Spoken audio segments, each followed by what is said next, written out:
வணக்கம் மக்களே. நடிகர் திலகம் சிவாஜி கணேசனை பிடிக்கும்னா நம்ம சேனலை சப்ஸ்கிரைப் பண்ணிக்கோங்க. தமிழ் சினிமா ஆரம்பித்த காலத்துலேருந்தே நடிகர்கள் தங்களுக்குன்னு ஒரு தனி இடத்தை பிடிச்சி தங்களோட ரசிகர்களை மகிழ்விக்கிறதும் தங்களை வளர்த்து அதன் மூலம் சமூகத்தில் பெரும் பிம்பங்களாக காட்டி வரும் நிலை தான் தொடர்ந்து வருதுன்னே சொல்லலாம். ஆனால் இன்றைக்கி காலகட்டத்தில் சினிமாவில் நுழையிறது ரொம்ப எளிதுன்ற நிலைமை தான் நிலவி வருது. முன்ன காலத்துலலாம் திரைத்துறைக்கு வரணும்னா மிகப்பெரிய சோதனைகளெல்லாம் சந்தித்து கவலைகளெல்லாம் கடந்து தான் வெற்றி அவங்க கைக்கு வரும். சினிமா துறையில் நாடகத்துறைங்கிறது ஒரு தவிர்க்க முடியாத ஒன்றா இருந்துச்சுன்னே சொல்லலாம். அண்ணாதுரை, கருணாநிதி, எம்ஜிஆர் போன்ற ஆளுமைகளுக்கெல்லாம் விற்று இந்த மேடை நாடகங்களே சொல்லலாம். நடிப்பின் பரிமாணம் ரெண்டுலேயும் வேறுபட்டாலும் கலைஞர்கள் சரியான விகிதாச்சாரத்தில் தான் கொண்டு சேர்த்து ரெண்டு துறைகளையும் பெருமைப்படுத்தி வந்தாங்கன்னே சொல்லலாம். நாடகங்களில் நடித்து சினிமா துறைக்கு கிடைச்ச ஒரு பொக்கிஷமாக பார்க்கப்பட்டு வருபவர் தான் நடிகர் திலகம் சிவாஜி கணேசன் அவர்கள். இவர் நடிக்காத வேஷங்களே இல்லைன்னு சொல்லலாம்.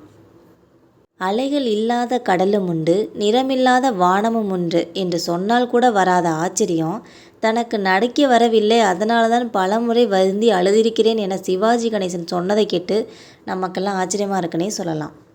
சில காட்சிகளில் சரியாக நடிக்க முடியலை, அதனால் அவரை நடிகனாக ஏற்க மறுத்த பழைய கால நினைவுகள்லாம் நிறைய சொல்லியிருக்காங்க நடிகர் சிவாஜி கணேசன் அவர்கள். சிவாஜி இறுதி வரைக்கும் தெய்வமாக பார்த்த தன்னோட குருநாதரான பெருமாள் அவர்களை நிராகரிக்கப்படவிருந்த வாய்ப்புகளெல்லாம் போராடி அவருக்கு வாங்கி கொடுத்ததான்னு சொல்லியிருக்காங்க. இவரை போல் இயக்குனர்கள் கிருஷ்ணன், பஞ்சு இவங்க 2 பேரும் நிறைய உதவி பண்ணியிருக்காங்க.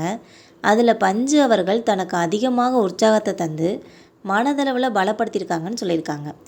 இவற்றையெல்லாம் பார்த்து வருந்தாத, இன்றைக்கி உன்னை பார்த்து சிரிக்கிற கூட்டம் நாளைக்கு உன்னை தேடி வந்து உன் பின்னால் நிற்கும், அது வரைக்கும் பொறுமையாக உன்னோட வேலையை பாருன்னு சிவாஜி வருத்தப்படுற நேரங்கள்லாம் ஆறுதல் சொல்லி அவரை தேத்துவாங்கன்னு சொல்கிறாங்க.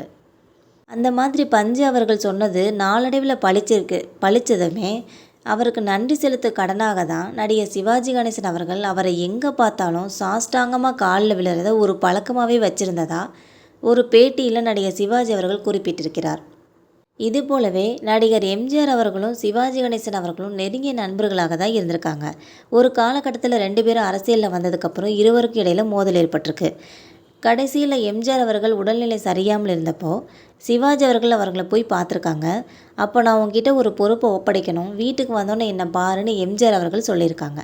சிவாஜியும் சரின்னு சொல்லி வீட்டுக்கு வந்திருக்காங்க. ஆனால் அது நடக்கிறதுக்கு முன்னாடி எம்ஜிஆர் மறைஞ்சிட்டாங்க. அதனால் எம்ஜிஆர் அவர்கள் சிவாஜி கணேசன்கிட்ட சொல்ல வந்த அந்த உண்மை ஒரு புதைக்கப்பட்ட ரகசியமாகவே மறைஞ்சிருச்சுன்னு சொல்லலாம்.